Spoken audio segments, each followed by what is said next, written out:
Today, we're going to unpack the epic three-decade story of modern globalization.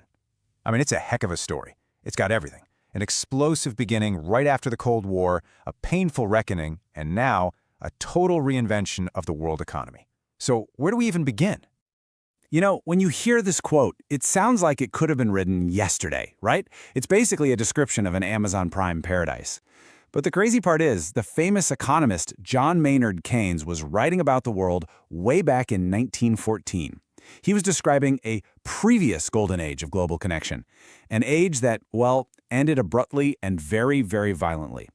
That's a powerful idea to keep in the back of your mind as we go through this. Okay, so let's set the scene. It's the 1990s. The Berlin Wall is rubble, and this incredible wave of optimism is just washing over the entire globe. This was the birth of modern globalization, a time of just explosive growth and this powerful belief that the whole world was becoming one giant, integrated marketplace. To really get a feel for the sheer speed of this change, just look at this number. Back in the late 1980s, this was how much currency was traded every single day, $190 billion. Now that sounds like a huge number, for sure, but trust me, it was just the warm-up act. Because by 1995, just a few years later, that daily number had absolutely skyrocketed to $1.2 trillion. Yeah, trillion with a T. Money was just flying across borders at a speed nobody had ever seen before. It really felt like there were no limits to this new, connected world. So you have to ask, what was the big idea driving all this? Well, the intellectual engine behind it all was this deceptively simple theory from way back in the 19th century called comparative advantage. The core idea isn't that you have to be the absolute best at making something. It's simpler. It's that everyone wins if each country just focuses on what it's relatively good at. You play to your strengths. Okay, so let's make this super clear. Check out this table. You've got West and East. Now, West is actually better at making both computers and bicycles. So you might think, well, West should just do everything, right? But look closer. West's real superpower is making computers. East, on the other hand, is relatively better at making bicycles. So if West goes all in on computers and East focuses on bikes, and then they trade, the total amount of everything goes up. The pie gets bigger for everyone. That was the promise. Trade wasn't a zero-sum game. But, okay, let's pump the brakes for a second. Here's a little reality check. Even back then, at the absolute peak of all this optimism, the idea of a perfectly flat world wasn't quite true. Turns out most investment was still being financed at home.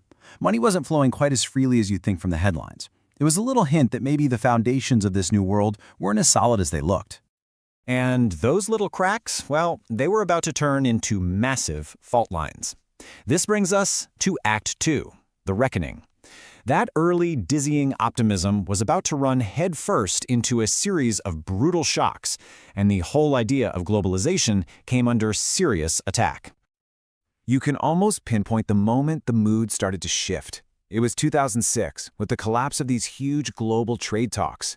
It was a big deal because for the first time in decades, the political will to just keep pushing for more free trade, it just evaporated. The global consensus was breaking apart. And after that, it felt like the hits just kept on coming. The 2008 financial crisis was a massive body blow. It completely shattered people's faith in that interconnected financial system that had powered the whole boom. And by 2019, all these events gave rise to a new and kind of scary word, deglobalization. And deglobalization is pretty much exactly what it sounds like. For the first time in modern memory, all the things we used to measure globalization, trade, investment, capital flows, they were all going in reverse. Everything that had been going up, up, up was suddenly going down. The world was starting to pull apart. And of course, these economic problems didn't just stay on spreadsheets. They fueled a powerful political backlash. People who felt totally left behind by all these rapid changes started to get very, very loud. And this wasn't just happening in one or two countries. This anger was global. And this is where that parallel from the very beginning becomes really chilling. Remember that vibrant, super-connected world from 1914 that Keynes was talking about? Well, all this talk of deglobalization brought that memory rushing right back. That world, It ended in war. The first great age of globalization didn't just fade away, it was destroyed. And all of a sudden, the idea that our own era of connection could go into a dangerous reverse, well, that started to seem terrifyingly real. And listen, this backlash wasn't just a Western story, not by a long shot. This quote from an unemployed worker in China just shows that the same fears were being felt all over the planet. This is a guy who helped power China's incredible rise, but then as jobs started moving on to even cheaper countries, he got left behind. That anxiety was a truly global thing. So where does all that leave us? Well, it brings us to Act 3, to the new reality that we are living in right now. See, globalization didn't die. It just transformed. It became something slower, more cautious, and way more complicated. Welcome to the age of slowbalization. So what on earth is slowbalization? Basically, it's the idea that the explosive growth period is over. Trade and investment, they aren't expanding faster than the global economy anymore. So the world's still connected, definitely, but the pace has slowed to a crawl.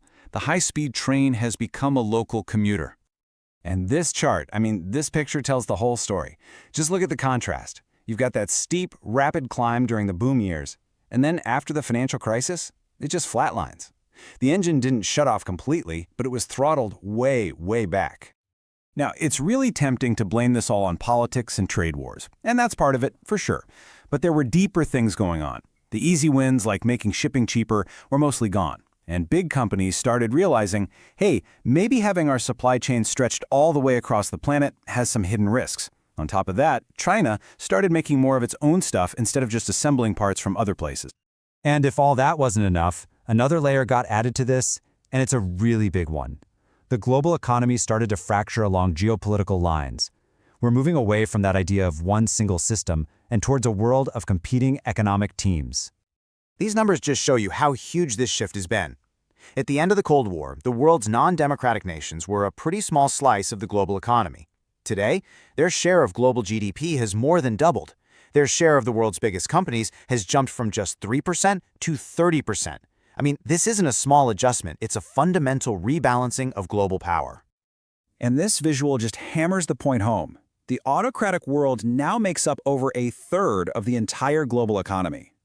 The West is no longer the only game in town, not even close. We are living in a bipolar economic world, and that's a reality that would have been totally unthinkable back in the 90s.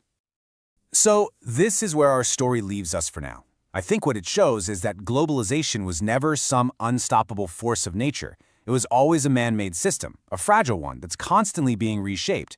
We started with that parallel to the first golden age, an interconnected world that ended in the catastrophe of World War I. And today, we find ourselves in another era where the global system is fracturing into rival camps. It leaves us with a really unsettling question. As our world divides again, can we avoid repeating the mistakes of the past? Will this time be any different?